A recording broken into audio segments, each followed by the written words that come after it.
Salam alaikum les amis, comment allez-vous? Les amis, chers contradicteurs, détracteurs, ceux qui ne sont pas d'accord avec moi, je n'ai rien contre eux, chacun son opinion. Une fois, je vais reçu un message, un gars il m'a dit: ah, c'est triste de vivre en cité. Tu sais, je vais te dire un truc, c'est triste de vivre en campagne. L'avantage de vivre en cité, c'est, tu vois, regarde ici là, tu vois, tu as plein de lumière allumée, tu vois. Je veux dire, tu as une grosse cité là, tu vois. Et les enfants se voient dans les couloirs, tu vois, après 18 h. Les parents passent de voisin en voisin. On va faire comment en Syrie, on va casser les murs pour aller chez le voisin, tu vois. Mais moi, je trouve au contraire que c'est très très bien de vivre en cité, quoi. C'est tu vois, regarde, il y a de la lumière, il y a de la vie, il y a du monde, tu sens que ça bouge. Je sais plus c'est quel commentaire, et un gars il m'a dit c'est triste la cité. La cité c'est magnifique mon frère. Certes les immeubles sont, voilà, c'est pas le château de Versailles, mais il y a du monde, regarde, quand tu regardes, il y a toutes ces lumières allumées. Et encore ça c'est qu'une barre, hein. Je vais pas montrer les autres tours, les autres. Tu vois, ça circule, hein. Il est après 18 h, il est quelle heure? Il est 20 h, tu vois, les gens ils circulent. Ici à Mulhouse ça va, on a de la chance.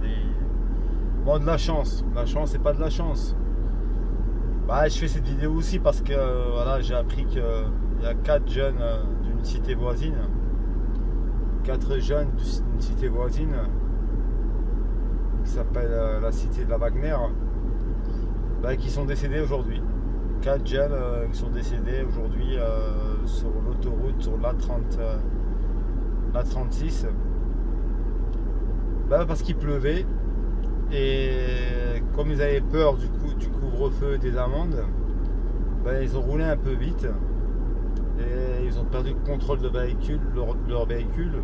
Le véhicule a dû chasser, a tapé un camion, une barrière, et les 4 jeunes d'une vingtaine d'années sont décédés. Je viens de l'apprendre là par mon épouse et par des journaux. Donc c'est 4 jeunes maghrébins. Voilà. Pour certains fachos diront c'est 4 de moins. Oui, pas grave. Mais c'est 4 jeunes. Voilà. Pourquoi? Parce que cette pression du couvre-feu, cette pression de faut rentrer à la maison avant 18 h, cette pression. Les jeunes, le problème, les jeunes ils ont peur, ils sont impulsifs. Moi je rentre de Belfort, regardez quelle heure il est 20 h. Je rentre de Belfort, j'ai roulé tranquille. Je m'en tape ton amende.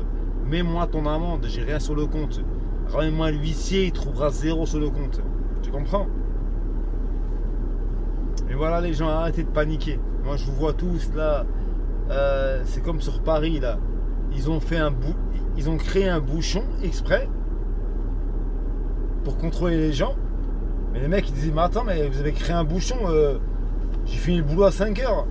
Ah bah non, bah écoute, il est 6 h 10, 135 €. Voilà, ils créent des bouchons.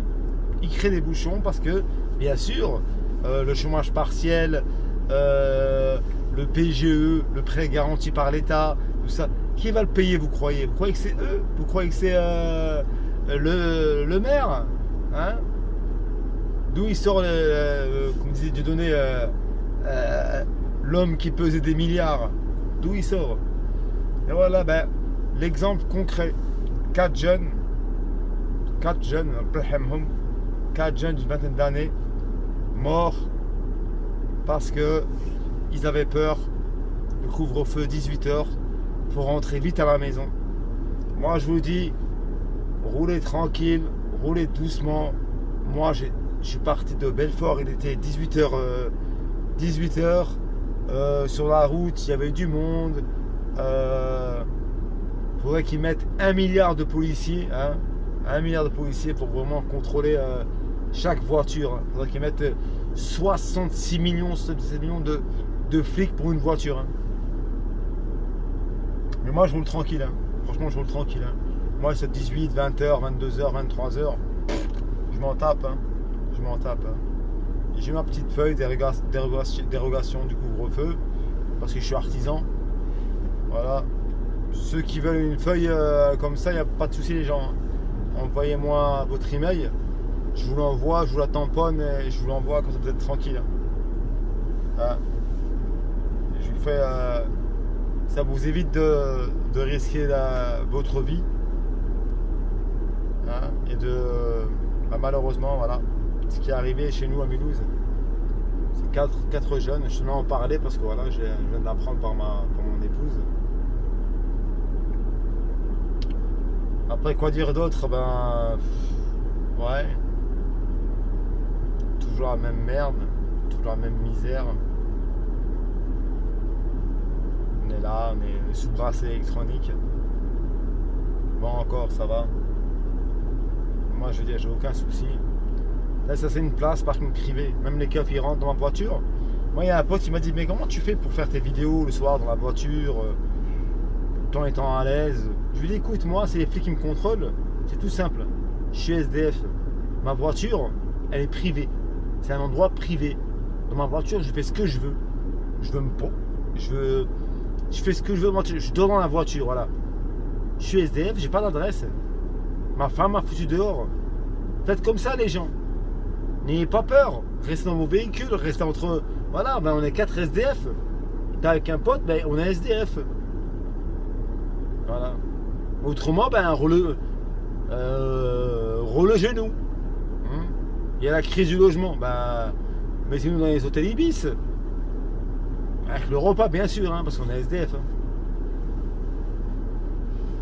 Ça m'est arrivé une fois, il y a un condé m'a contrôlé, il m'a dit, ouais, tu fais quoi et tout. Je lui ai dit, je suis dans ma voiture, pourquoi? Il me dit, ouais, ben, pour rentrer à la maison. Je dis, mais la voiture, c'est ma maison. Je foutais un peu de sa gueule, c'est un municipal, tu vois. Un municipal. Il m'a dit, ouais, mais pourquoi le moteur il tourne? Je dis, mais pourquoi le moteur il tourne? Je lui ai dit, mais on est en hiver, il fait moins 5 dehors, tu veux que je meure de froid? Mais t'as consommé quelque chose? Je dis, ouais, j'ai bu une bière. Pourquoi? Bah, tu vois, tu roules pas. Je dis, non, je roule pas, t'inquiète. Bah, de toute façon, on va refaire le tour. Hein. Je dis, ah, t'inquiète. J'habite à 50 mètres. Espèce de clodo. Mais votre voiture, tu peux être dans ta voiture, même après le couvre-feu, c'est un endroit privé. Faut pas juste circuler. Mais tu peux être dans ta voiture. Tu peux manger dedans, tu peux chier dedans, tu fais ce que tu veux. Moi, franchement, si demain je sais qu'il y a des contrôles dans tous les parkings. Maintenant, tu as Uber Eats.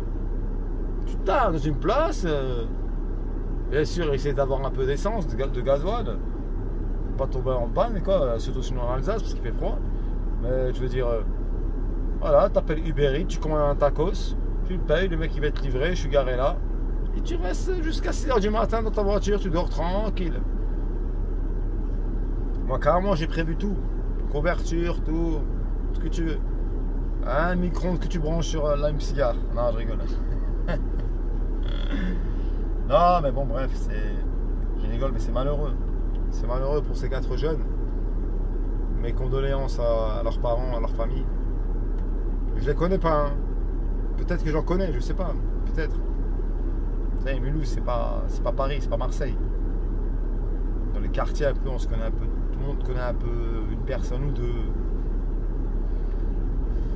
Mais voilà ce qui arrive. Regardez. Ça circule. Les gens ils bougent, les gens ils se déplacent. Les gens ils se déplacent, ça circule. Tiens, c'est bien pour moi, j'ai trouvé de la place là. Parce que je suis garé en face d'une poubelle. Je vois déjà les méchants, tu sais, dire t'as bien trouvé ta place. Ah ben là, d'où il sortait lui ce bâtard? Ah non, je vais rester là. Je vais rester près de la belle à verre. Ouais les amis, sinon par ça, je vous souhaite de passer une bonne soirée. La santé à vous et à vos proches. Et salam alaikum wa rahmatullah wa barakatuh.